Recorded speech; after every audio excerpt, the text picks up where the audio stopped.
c'est très bien que vous soyez venu nous donner votre éclairage. On va parler des compagnons, on va parler de plein de choses.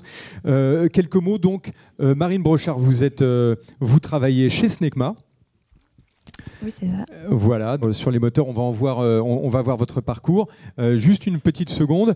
Et puis donc, Simon Collat, vous êtes compagnon et maintenant vous travaillez chez Festo, une entreprise allemande. Tout à fait, oui. Voilà. Alors pour commencer, on va voir comment votre aventure, Marine, a commencé. Voilà, avec un petit clip de 3 minutes qui raconte vos débuts. C'est parti.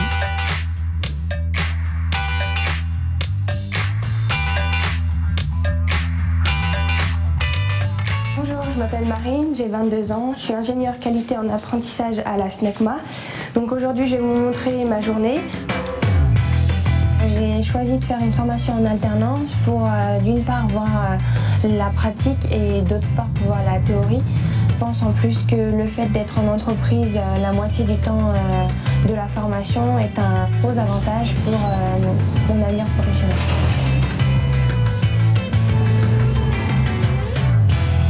La traçabilité des pièces à Snecma est très importante car nous fabriquons des pièces d'avion et c'est pour retrouver toutes les informations concernant les pièces. Le numéro qu'il est en train de graver va permettre la traçabilité de la pièce dans le futur. Ma mission c'était de mettre en place des lecteurs de code barre pour améliorer la traçabilité des pièces. Avant, on avait ce document suivi qualité où on n'avait pas de code barre, mais avec la mise en place de la douchette, maintenant les forgerons peuvent scanner le code barre. Pour eux, c'est plus agréable de scanner plutôt que de tout ressaisir. Avant, il fallait taper tous les numéros. Alors, c'était beaucoup plus long, quoi. C'est vrai que maintenant, c'est plus rapide. Le fait de voir que ce que je mets en place est pris avec sourire, c'est plutôt sympathique. Donc j'aimerais garder ce côté humain dans mon futur travail. Marine, pour l'objectif qu'on s'était donné de mettre des outils numériques dans l'atelier, c'est une bonne recrue. Pourquoi? Parce qu'elle est d'un très grand dynamisme. Hop. Tout se passe bien pour le moment? Pas de problème particulier? Par rapport aux commandes de nouveaux lecteurs code barre, j'en ai identifié des nouveaux et moins chers, donc tout aussi robustes. Donc ils vont être commandés d'ici une semaine. Très bien. Elle a des chances d'être embauchée à Snecma. Pourquoi? Parce qu'on a beaucoup de travail encore à faire et qu'elle, à l'issue de son cycle d'ingénieur en alternance, elle présentera toutes les compétences, normalement, parce qu'elle a quand même des bonnes notes à l'école, pour se faire recruter. Je touche un salaire tous les mois qui me permet de mettre des sous de côté pour plus tard acheter un appartement, par exemple. J'ai pu m'acheter une voiture, on peut faire des sorties le week-end avec mes amis pour décompresser. J'ai pu aussi payer ma licence et mes cours de karaté. D'ici la fin d'année, j'ai 2 objectifs. Donc en juin, le passage de la ceinture noire et en septembre ou octobre, un job en CDI dans l'industrie. Énorme. Bon, bravo, joli parcours. Merci. Alors du coup, ceinture noire, oui. Oui. Oui, et le CDI chez Snecma aussi. Aussi. Oui aussi. Bon, bravo, très beau parcours. Comment ça s'est passé? Donc là, on le voit, au début en stage, on apprend, on découvre beaucoup. Maintenant, vous travaillez depuis combien de temps maintenant Je suis en poste depuis 1 an et demi. 1 an et demi. Ok, ça se passe bien. L'univers reste le même. Vous êtes dans le même poste que vous aviez Non. En fait, après l'école d'ingénieur en apprentissage, j'ai souhaité continuer. Donc j'ai fait 1 an en master QSE, donc qualité, sécurité, environnement, pour avoir d'autres cordes à mon arc et avoir de nouvelles connaissances. Donc je suis restée à la Snecma, donc maintenant Safran Aircraft Engine. Et une fois que mon année s'est terminée, là j'ai été embauchée et en maintenance. Donc aujourd'hui j'occupe le poste de responsable performance équipement. Donc c'est le lien entre la maintenance et la production. Donc c'est tout à l'heure je parlais dans le film du lien humain, du côté humain, etc. Et le lien entre la maintenance et la production, il faut parler avec tout le monde. Donc c'est vraiment un poste où la communication est très importante. Et la maintenance qui est en pleine évolution aussi, qui s'intègre de plus en plus dans la production. C'est ce que vous vivez actuellement dans le poste. Hein. Oui, exactement. La maintenance, il faut vraiment qu'elle réponde à de la production. Il y a des secteurs de production qui vont par exemple passer en SD, donc samedi-dimanche. Donc là, par exemple, on nous demande de passer aussi en samedi-dimanche. On a monté une équipe de nuit. Enfin, il y a vraiment ce côté, il faut s'adapter à la production pour répondre aux besoins. L'agilité dont on parlait tout à l'heure, et puis exactement. Et la polyvalence aussi, le fait d'avoir été en atelier avant, d'avoir vu comment se fabriquaient un peu les pièces. Du coup, pour la maintenance, ça vous aide aussi beaucoup, j'imagine, comme bagage ? Oui, en étant en apprentissage aux côtés de la production, on arrive à se rendre compte que dès que le moyen est en panne, ça va bloquer la production, on ne va pas livrer le client, etc. On va avoir des retards. Donc ça aide à on prend du recul et du coup en maintenance, j'arrive à essayer de dire aux techniciens, essayez de réparer la machine assez vite, il faut que la production reparte. Carrément. Si on revient un petit peu à votre arrivée en fait dans l'industrie, qu'est-ce qui vous a étonné un peu au départ quand vous avez fait ce bond, vous avez été de l'établissement scolaire, de formation, et vous êtes arrivé dans l'entreprise.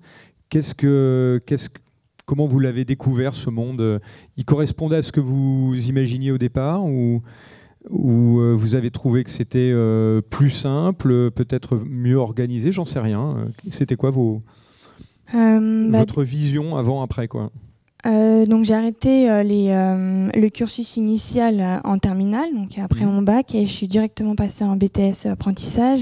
Donc c'est vrai que l'apprentissage, ça a ce côté pratique et théorique. Donc découvrir le monde de l'industrie, ça a été vraiment très bénéfique.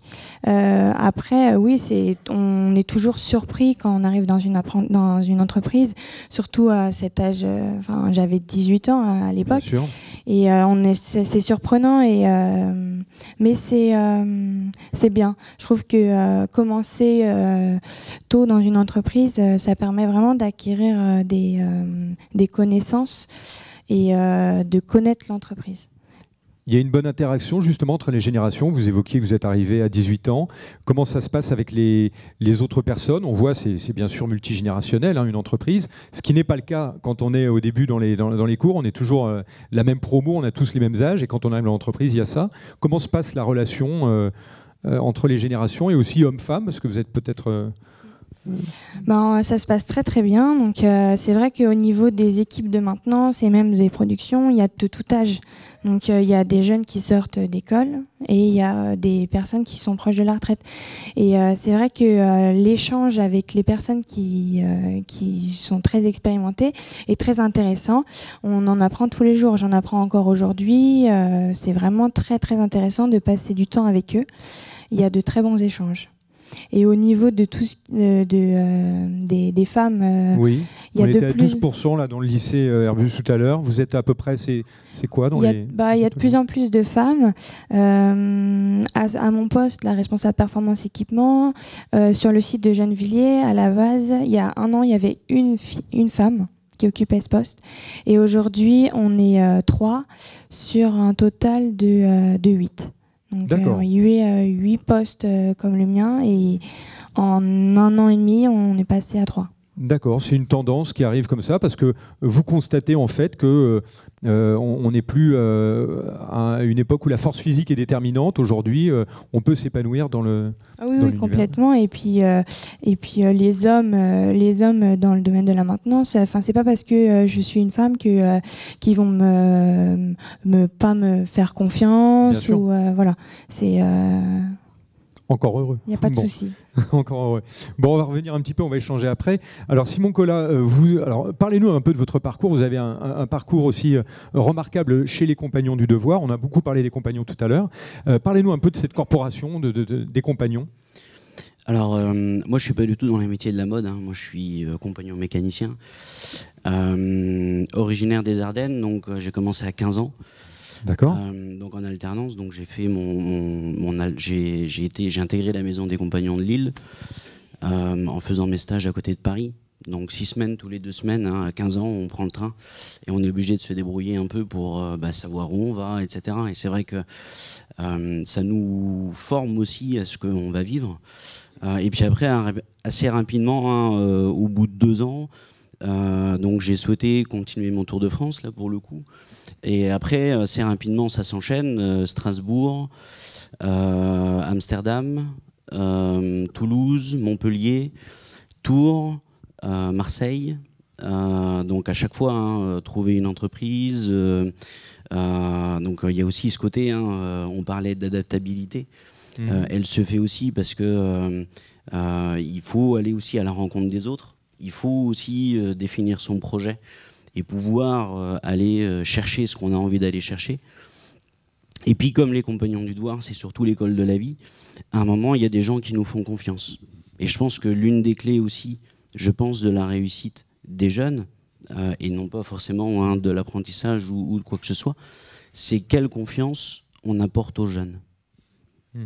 Et à partir de ce moment-là, quand on leur donne les moyens de réussir, je pense qu'on arrive à développer en eux un potentiel. Et c'est comme ça que, à l'âge de 22-23 ans, on m'a confié donc la maison des Compagnons d'Épone, qui représente à peu près 300 apprentis, 90 couchages et des jeunes en permanence dans la maison des Compagnons. Et vous aviez à gérer cette maison d'Épone, en fait? Tout à fait, oui. Tout à fait. Donc il y avait des équipes. Donc là, on voit on les voit photos, un peu des scènes de vie. L'idée, hein, c'est pas d'être le directeur, mais c'est véritablement de pouvoir mener une vie en communauté sur lequel on travaille autant dans la maison pour créer cette ambiance, mais on travaille aussi à l'extérieur parce que le compagnon a pour vocation de rayonner dans la cité. Et à partir de ce moment-là, on est directement intégré dans des actions comme là, par exemple, le Téléthon, où pendant un week-end, on pose nos cours de côté on fait des lots pour pouvoir être vendus, pour pouvoir après servir une cause. Et ça, je pense que c'est aussi important dans la formation professionnelle de pouvoir donner cette dimension humaine parce que, comme vous le disiez tout à l'heure, ça fait partie aussi du cycle de la vie qu'à un moment on doit s'intégrer dans une entreprise, on doit connaître les autres et c'est ce qui permet à un moment de pouvoir partager aussi avec eux. Et c'est comme ça qu'on apprend, des plus anciens en l'occurrence. Carrément, vous parlez de cycle de la vie. On a cette vision des compagnons, une formation très collective. Là, pour le coup, vous êtes quand même beaucoup ensemble. Les métiers, les différents métiers. On a évoqué tout à l'heure avec les écoles de l'importance de communiquer entre différents métiers, différentes formations. Quelqu'un qui va faire des toits ou quelqu'un qui va faire du cuir. Les métiers sont différents, mais on retrouve un socle commun peut-être. C'est important cette fraternité, Alors je pense que le socle commun, c'est surtout parce que la dénomination totale, hein, c'est l'association ouvrière des Compagnons du Devoir et du Tour de France. Et à un moment, il y a le mot ouvrier. Et on est tous là dans un objectif, c'est de pouvoir travailler de ses mains pour pouvoir façonner quelque chose et arriver comme là, on voit un chaudron hein, pour la Sainte-Catherine. Mais on a toute cette dimension-là et je pense que le fait de travailler en groupe nous permet aussi d'être plus forts. Parce que quand on est, entre guillemets, loin de chez soi, à 15 ans, comme on peut voir les jeunes qui sont là, eh bien, il faut une sacrée communauté et il faut se serrer les coudes parce que c'est pas tous les jours facile c'est tous ensemble qu'on y arrive. Bien sûr.